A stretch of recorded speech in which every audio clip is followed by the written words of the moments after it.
Madame, Monsieur, bonjour, bienvenue à ce rendez-vous d'information. L'actualité en Côte d'Ivoire, un conseil des ministres se tiendra à 11 h ce mercredi 7 juillet 2021 au palais de la présidence de la République. Une réunion présidée par le chef de l'État, Alassane Ouattara. L'essentiel des décisions prises au cours de cette rencontre vous sera rapporté au cours de nos prochaines éditions. 7,8 millions de vaccins anti-Covid sont promis à la Côte d'Ivoire par le PDG d'Afreximbank, reçu hier par le chef de l'État. Il a fait le point des initiatives et transactions développées par l'institution qui dirige en Côte d'Ivoire, des transactions qui s'élèvent à environ 3,5 milliards de dollars. Suivons ce compte-rendu de l'audience avec Viviane Aïma. Pour la protection des populations contre la Covid-19 sur le continent africain, ce sont plusieurs millions de doses de vaccins que les États doivent acquérir dans l'urgence. Pour faciliter l'accès aux vaccins et amortir l'hémorragie financière que représente leur acquisition, la Banque africaine d'import-export, Afreximbank, et la Société financière africaine ont signé récemment un accord de collaboration afin de soutenir la fabrication de vaccins sur le continent africain. Reçu ce mardi 6 juillet au palais présidentiel par le président de la République Alassane Ouattara, le PDG d'Afreximbank, Bénédicte Orama, a présenté l'évolution en cours du projet. Nous sommes venus lui parler des différentes initiatives que nous avons au niveau de la Côte d'Ivoire, des transactions qui s'élèvent à environ 3,5 milliards de dollars. Nous avons également discuté les progrès que la Côte d'Ivoire a fait concernant le vaccin pour le Covid-19.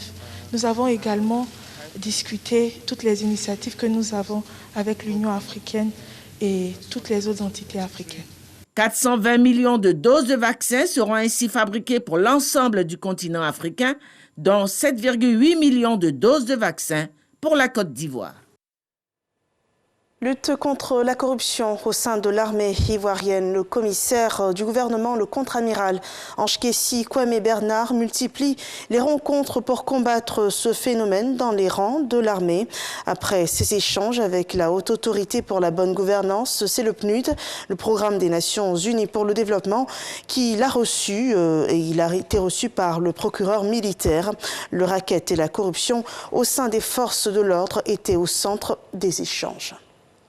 Un mandat d'arrêt international a été émis par Interpol lundi dernier à l'encontre de Karim Keïta, l'un des fils de l'ancien président malien Ibrahim Boubacar Keïta. La notice rouge d'Interpol a été diffusée dans le cadre d'une enquête sur la disparition du journaliste malien Birama Touré en 2016. Le dossier s'est accéléré grâce à la coopération judiciaire entre le Mali et la France. À la demande du juge malien, la justice française a récemment interrogé à Paris plusieurs personnes et de nouvelles pièces auraient été versées au dossier. Karim Keïta, qui réside en Côte d'Ivoire, a toujours clamé son innocence sur cette affaire. En Algérie, près de 200 personnes ont été prises de malaise après s'être baignées dimanche dernier à Ténès, sur la côte nord-ouest du pays, et ont dû recevoir des soins hospitaliers à la suite d'une possible pollution marine selon les autorités locales et médicales. 3 plages ont été fermées ainsi qu'une station de dessalement locale. Et une enquête a été ouverte par le procureur général du tribunal dont dépend cette localité de Ténès. Les victimes ont souffert de nausées, de fièvre et de rougeur aux yeux. En France, le plus grand festival du cinéma fait revivre le monde du 7e art en cette crise sanitaire de Covid-19. Hier, le festival de Cannes a levé son rideau scintillant en mettant en scène les stars Marion Cotillard et Adam Driver. Un événement pas très glamour cette année avec des festivaliers qui enchaînent les tests Covid. Cette année, l'Afrique est représentée par 6 films, dont 2 qui peuvent prétendre remporter la prestigieuse Palme d'Or. Il s'agit des films Haut et fort du Marocain Nabil Ayouch et Lingui, les liens sacrés du Tchadien Mahamat Saleh Haroun. L'actualité au Canada, Mary Simon, une femme autochtone, est nommée au poste de gouverneur général.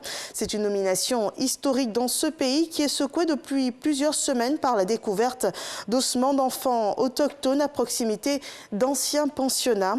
Mary Simon est la première autochtone à représenter la chef d'État du Canada, la reine Elisabeth II, originaire du Nunavik, un territoire situé dans le nord du Québec. Elle a notamment œuvré à l'émancipation des communautés autochtones au cours de sa carrière. C'est la fin de ce point sur l'actualité. Rendez-vous à 13h pour le journal de la rédaction.